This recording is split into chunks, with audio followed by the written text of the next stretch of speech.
ലാൽ സലാം മോഹൻലാലിൻ്റെ തുടരുമെത്താൻ വെറും 4 ദിനങ്ങൾ മാത്രം ബാക്കി നിൽക്കുകയാണ്. ഇവിടെ നമ്മൾ ഓരോരുത്തരും കാത്തിരിക്കുകയാണ്. വലിയ ഹൈപ്പോ കാര്യങ്ങളൊന്നുമില്ല, സോഷ്യൽ മീഡിയയിൽ തീപിടുത്തമില്ല, ഇതൊന്നുമില്ലാതെ നിൽക്കുമ്പോൾ ഇതിൻ്റെ ഡയറക്ടറിൻ്റെയും അതേപോലെ തന്നെ പ്രൊഡ്യൂസറിൻ്റെയും വായിൽ നിന്ന് കേൾക്കുന്ന വാക്കുകൾ കേട്ടാൽ വല്ലാതെ കോരിത്തെരിച്ചു പോകും എന്ന് പറയാം. ദ അബ്സല്യൂട്ട് മെജസ്റ്റിക് ലാൽ എന്ന് തന്നെ നമുക്ക് പറയാൻ തോന്നും. അതായത് അതിനകത്തിൽ രഞ്ജിത്ത് പറഞ്ഞിരിക്കുന്ന ആ ഒരു വാക്കുകൾ തന്നെയാണ്. സ്ക്രിപ്റ്റ് കൊടുക്കും, അതൊക്കെ ഒന്ന് വായിച്ചു നോക്കും, പിന്നീട് കുറച്ച് നേരം ഒന്ന് തമാശയൊക്കെ പറഞ്ഞിരിക്കും. പിന്നീട് സ്ക്രീനിൽ നോക്കുമ്പോൾ അല്ലെങ്കിൽ ക്യാമറ ഓൺ ചെയ്ത് കഴിഞ്ഞാൽ ഞെട്ടിക്കുന്ന, നമ്മൾ പ്രതീക്ഷിക്കാത്ത അതിന് മുകളിൽ നിൽക്കുന്ന ഒരു പെർഫോമൻസ്, അതാണ് ലാലേട്ടനിൽ നിന്ന് ലഭിക്കുന്നത് എന്നാണ് അദ്ദേഹം തന്നെ പറയുന്നത്. അതെ, തുടരുമെന്ന ചിത്രത്തിൻ്റെ വേദിയിൽ അദ്ദേഹം അല്ലെങ്കിൽ ആ ഒരു സംവിധാനത്തിനിടയിൽ അല്ലെങ്കിൽ ആ ഒരു സിനിമ നടക്കുന്നതിനിടയിൽ അതിൻ്റെ പ്രൊഡ്യൂസറായ രഞ്ജിത്ത് കണ്ട കാര്യങ്ങളാണ് പറഞ്ഞിരിക്കുന്നത്. അതെ, നമ്മളെ അക്ഷരാർത്ഥത്തിൽ വല്ലാതെ കോരിത്തിരിപ്പിക്കുന്ന വാക്കുകൾ. ചാനൽ ഇതുവരെ സബ്സ്ക്രൈബ് ചെയ്തിട്ടില്ലെങ്കിൽ സബ്സ്ക്രിപ്ഷൻ ഒന്ന് പരിഗണിക്കാവുന്നതാണ്.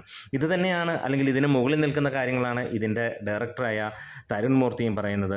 അതായത് ചില സൈലൻസുകൾ, ചില കൈയുടെ ചലനങ്ങൾ, ഒരു നോട്ടം, ഇതെല്ലാം അഭിനയം എന്ന കലയെ വേറൊരു തലത്തിലേക്ക് എത്തിക്കും. അതുകൊണ്ട് തന്നെ അദ്ദേഹത്തെ നമ്മൾ വേറൊരു തലത്തിൽ കാണുന്നു എന്ന് തന്നെ പറയുന്നു. The absolute the majestic Lal movements എന്ന് തന്നെ പറയാം. ഇങ്ങനെയാണ് ഇതിലെ സംവിധായകനും അതേപോലെ തന്നെ പ്രൊഡ്യൂസറും പറയുന്നത്. ഒരു മലയാളിക്ക് ഏറ്റവും കൂടുതൽ അറിയാവുന്ന കാര്യങ്ങളാണ്. ഒരുപക്ഷെ ഇവർ നേരിട്ട് കാണുന്നതുകൊണ്ട് അവർക്ക് കുറച്ചും കൂടെ എക്സാജറേറ്റഡ് ആയിട്ട് തോന്നുന്നതായിരിക്കാം. നമ്മൾ മലയാളിക്ക് ഈ ഒരു ചലനങ്ങളും കണ്ണിൻ്റെ ഒരു നോട്ടവും ഒരു പുരികത്തിൻ്റെ ചലനമൊക്കെ മോഹൻലാലിൽ നിന്ന് വരുമ്പോൾ അത് എത്രത്തോളം ഗംഭീരമാണെന്ന് നമുക്കറിയാം. ഇവരും അറിഞ്ഞിട്ടുള്ളവർ തന്നെയാണ്. പക്ഷേ തൊട്ടടുത്ത് നിന്ന് കാണുമ്പോൾ അവരെ ഞെട്ടിച്ചിട്ടുണ്ടാകും. ഈ ഞെട്ടലൊക്കെ നമ്മൾ കാണാൻ തുടങ്ങിയിട്ട് കാലങ്ങളായി കാണുന്നതാണ്. അതുകൊണ്ട് നമുക്ക് പുതുമയല്ല. നമുക്കറിയാം മോഹൻലാൽ അഭിനയിക്കാൻ, അദ്ദേഹത്തിനെ യൂട്ടിലൈസ് ചെയ്യാനുള്ള സിനിമകൾ കൊടുത്തു കഴിഞ്ഞാൽ അദ്ദേഹത്തിൻ്റെ മുമ്പിൽ വേറെ ആരുമൊന്നുമല്ല. പലപ്പോഴും അദ്ദേഹത്തെ ഡൗൺ റേറ്റഡ് ആയിട്ടുള്ള സിനിമകൾ നൽകി പല സംവിധായകരും, ഒരുപാട് സിനിമകൾ ഇന്ന് വരുന്നതെല്ലാം അദ്ദേഹത്തിൻ്റെ ഒരു 1% പോയിട്ട് അദ്ദേഹത്തിനെ യൂട്ടിലൈസ് ചെയ്യുക, അങ്ങനെ ഒരു നടനെ വളരെയധികം മോശമായി യൂട്ടിലൈസ് ചെയ്യുന്ന സിനിമകളാണ് എന്ന് നമുക്ക് അറിയാൻ കഴിയും.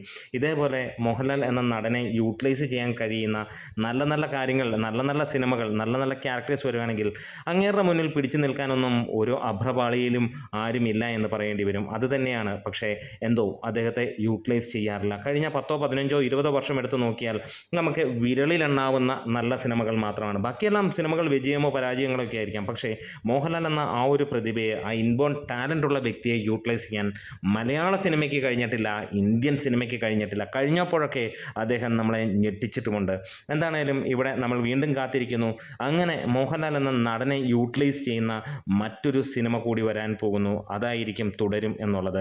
ആ ഒരു പ്രതീക്ഷയിൽ തന്നെ മുന്നോട്ട് പോകുന്നു. ഇതിൻ്റെ ഡയറക്ടറിൻ്റെയും അതേപോലെ പ്രൊഡ്യൂസറിൻ്റെയും ഒക്കെ വാക്കുകളിൽ നിന്ന് കേൾക്കുന്ന ഊർജ്ജം പകർന്നെടുത്തുകൊണ്ട് തിയേറ്ററിലേക്ക് ആവേശമായി നമ്മൾ ചെല്ലുമ്പോൾ അത് തന്നെ സംഭവിക്കും. മോഹൻലാൽ എന്ന നടനെ നമുക്ക് വീണ്ടും വീണ്ടും ഞെട്ടിപ്പിക്കുന്ന തരത്തിൽ കാണാൻ കഴിയും എന്നുള്ളത്. അതാണ് അദ്ദേഹത്തിന് അഭിനയിക്കാനുള്ള സംഭവം ഇതിലുണ്ട് എന്നുള്ളത് നമുക്ക് പൂർണ്ണമായും ബോധ്യമാവുന്നു. ഇനിയും കാണാം ലാൽ മാജിക് എന്ന് തന്നെ പറയാം. നമ്മുടെ വീഡിയോസ് ഇഷ്ടമെങ്കിൽ സപ്പോർട്ട് ചെയ്തണം. ലാൽ സലാം.